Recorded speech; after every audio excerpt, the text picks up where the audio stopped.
This is not my mother's menopause. This is not my mother's menopause. This is not my mother's menopause.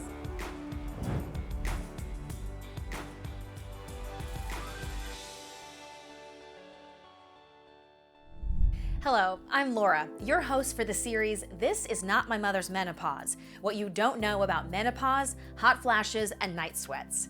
This series is about menopause and how it affects women, especially when symptoms of hot flashes and night sweats start.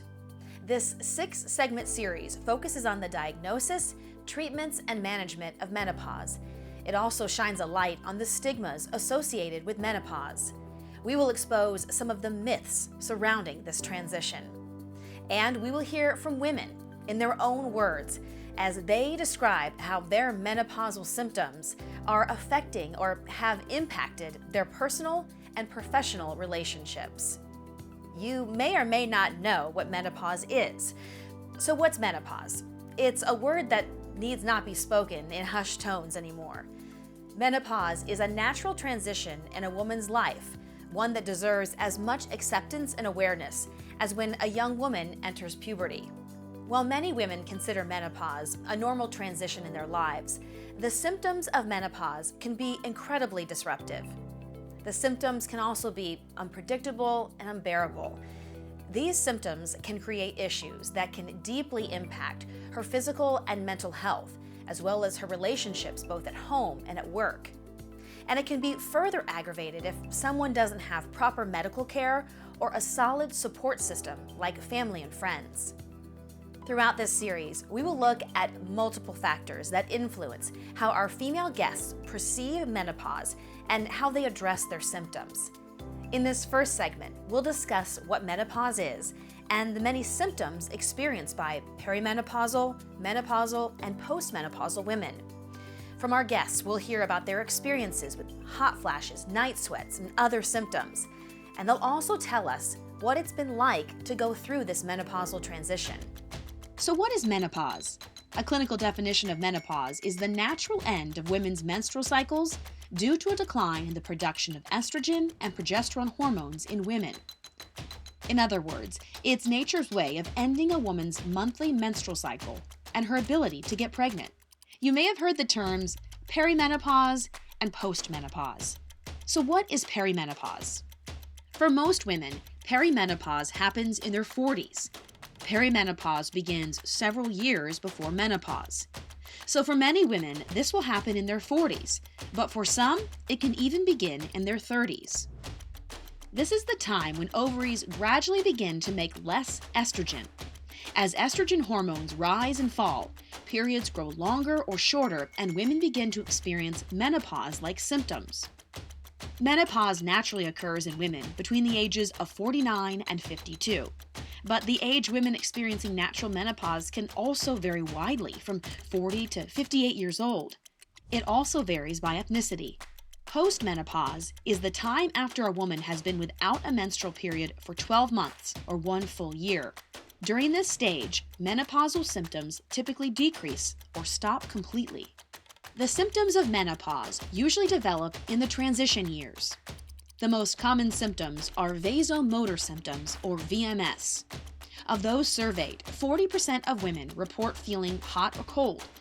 17% experience night sweats. 16% say that insomnia is a symptom of menopause. 13% of women experience vaginal dryness. Mood disorders affect 12% of women in menopause. And 12% of women also report weight gain during menopause. In all, 85% of postmenopausal women have experienced a symptom in their lifetime. VMS are the most common symptoms associated with menopause, affecting more than 50% of women ages 40 to 64. The most frequently experienced menopausal symptom among whites, Hispanics, and African Americans were VMS. And among Asians, it was decreased sexual interest and increased joint and muscle discomfort. According to studies, Asian women experience the smallest number of symptoms, and African American women experience the largest number of symptoms compared with other ethnic groups. Of those surveyed, 53% of African American women were more likely than white women, 29%, to have experienced VMS. Factors associated with VMS included race, BMI, and dietary intake of fat and calories. This next segment is especially for our female members of our audience. If you're 40 or older and have ever felt like your skin was on fire, or have woken up to your skin and your night clothes completely drenched in sweat, you are not alone. The discomfort caused by hot flashes and night sweats is the main menopause-related reason that women seek medical attention. Moderate to severe VMS is linked to significant problems related to sleep, quality of life, and depression. Joining us next to discuss the symptoms associated with menopause and the facts about VMS is Janet Carpenter, a distinguished professor at Indiana University School of Nursing. She's been studying menopause for 25 years and will talk about VMS symptoms like hot flashes, also known as hot flushes. Menopause is a normal, natural transition that all women go through as long as they live to midlife. So about 50% of women go through menopause around age 50 to 51. And it is just a gradual, natural withdrawal of hormones that happens in a woman's body. And it results in changes in their menstrual cycle and the gradual stopping of menstrual periods, so that women have more months where they're period free. And after 12 months of being period free, women are called postmenopausal. There's different kinds of menopause that women can go through. So a natural menopause is what happens normally and naturally in a woman's body as these hormones just gradually shift and change as women age. In a surgical menopause, what happens is a surgeon removes a woman's ovaries, sometimes also her uterus, but because the ovaries are removed, we see a really sudden shift in women's hormone levels. And so their estrogen levels, progesterone levels drop really quickly, and they have more severe symptoms than women that go through a natural menopause. In North America, we use the terms hot flashes and night sweats interchangeably, and as scientists, we tend to think of them as the same symptom. You know, over in Europe, the British call them hot flushes. It's all the same thing, this sudden rush of heat and sweating that women feel. I think the difference for women is that during the day, they feel that heat coming on gradually, or suddenly actually, that can happen. Whereas at night, that phase of the hot flush might actually happen while women are sleeping. And so they wake up once the hot flush has already hit, and they wake up with this feeling of sweating. Some women talk about drenching their night clothes or their bed sheets and having to, change a nightgown, change bedding during the night because of the night sweats. Triggers of hot flashes, I think, are really interesting. When we look at the science around triggers, there doesn't seem to really be anything that very consistently will trigger hot flashes other than warmth or heat, ambient temperature. But when you talk with women, there are clear patterns that individual women will report as triggering their hot flashes. Commonly, women talk about alcoholic beverages will trigger hot flashes. And part of that may be because alcohol vasodilates, and that in and of itself can make women feel warmer, and that can exacerbate a hot flash. Walking into a warm room, wearing clothing that traps your heat can also cause hot flashes. When I went through my menopause, one of the first things I did was throw away all my turtlenecks. I couldn't stand that feeling around my neck and my upper chest of my body heat being trapped under fabric. There's individual things that I think is important for women to pay attention to in terms of what triggers their hot flushes. Specific foods, spicy foods, overly sweet foods leading to hot flashes. So it's important. Some women keep a diary to actually keep track of their triggers for hot flashes.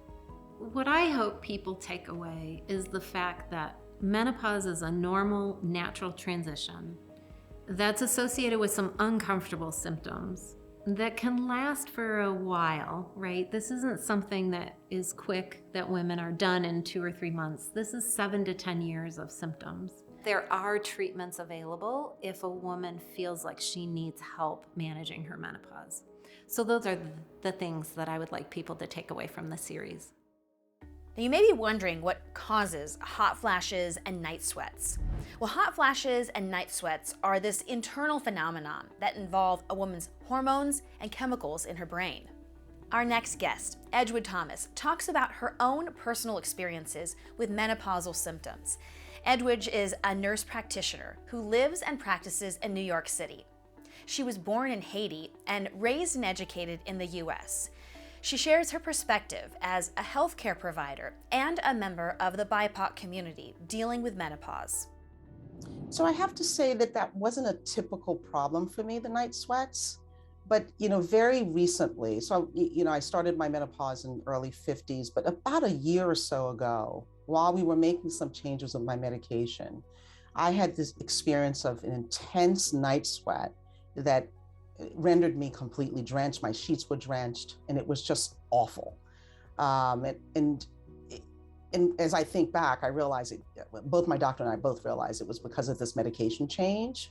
But for the most part, that hasn't been my experience with having sort of these night sweats that really disrupts my sleep. I would say my top 5 symptoms, hot sweats definitely was the lead. Secondarily, definitely with the word finding difficulties, which that one really struck me because I remember, it was a time in my life where I had just been hired in this executive position, had to do a lot of presentations. And, doing these presentations, I'm in the moment, or doing these meetings, I'm in the moment, and I'm finding myself struggling with finding words. And I remember sort of panicking to a point where it almost even developed a little bit of an anxiety. And I remember talking to my doctor about it and realizing that that's all part of the symptoms. The other was the weight gain, and not necessarily gain, but the distribution of weight. And, you hear and you read, like the evidence even tells you that a lot of the weight gain is around the midsection. So I find that, what I used to do years ago didn't seem to work as well. I mean, I used to, I love running and I still run. But now I needed to do, sit-ups and all sorts of other calisthenics to be able to get myself back to where I used to be. And still, I'm not able to. So I would say definitely that weight distribution is definitely a problem. And I'd say I wouldn't call it necessarily fatigue, but definitely the energy level is not the same. I mean, I used to be able to, again, run, more miles during the week than I could now. And I'm literally sort of working myself up to getting to, the 10 to 12 miles that I typically enjoy. And that's been, just much more difficult. This is a time in a woman's life where, we could really focus on providing you some dedicated care to get you the care and the treatments that you deserve. And I urge you to speak to your clinician, speak to your doctor, and find doctors that you can talk to. Though women may experience similar symptoms, the degree and frequency of the symptoms will vary from person to person. Our next guest, Samantha Lamar, is a 48-year-old mother of 9 who lives in the Midwest. Sam began her menopausal transition at 45. She openly shared how her menopausal symptoms have affected her not only physically, but emotionally as well, having a direct impact on her personal relationships. In the beginning, my first symptom of menopause that I didn't know was a symptom of menopause until I did some research was a surge in my sex drive. I didn't know what was happening, why it was like that. And so I started looking into it and, learned that as our bodies change, nature lets us know we're getting to where we're not going to be able to reproduce anymore. So there's we need to hurry and have more babies before you're unable to. So that helped me to understand that change. And then the next symptom after that in the beginning was the night sweats. The night sweats were more prevalent. That was very common. The hot flashes didn't come until a little bit later, and they were very unpredictable. It wasn't very often, but it was enough that I knew what was happening. They were just very random, and it was there was always seemed to be somebody around when it happened, so they could witness my face getting really red and actual heat coming off of my body.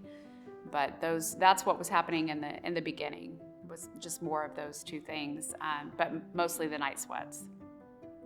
Women who experience sleep disturbances from hot flashes and night sweats will likely experience mood swings as a part of their menopause symptoms from not getting enough good quality sleep. Sam was dealing with her night sweats and hot flashes, and her symptoms definitely had a negative effect on her day-to-day routine and on her personal relationships. There have been a lot of mood swings, changes. What was once predictable, and I would know I was going to have, days where I would be more anxious or depressed because of my cycle. It was harder to predict, but the mood swings were more in the area of maybe just feeling a little bit, I wouldn't say depression, but just kind of like the blues, and maybe short-tempered, and that seemed to go along with the same time period that I would miss my cycle. So that was probably the most common changes in my mood, and then also how I interacted with people in my life. Like many women going through menopause, Sam's symptoms not only were uncomfortable, but they also created a sense of grief and loss. Many women feel that once menopause has begun, they've lost a sense of purpose and identity. Sam shared her incredibly personal story about how juggling her work and her personal life while trying to manage her symptoms affected her emotionally.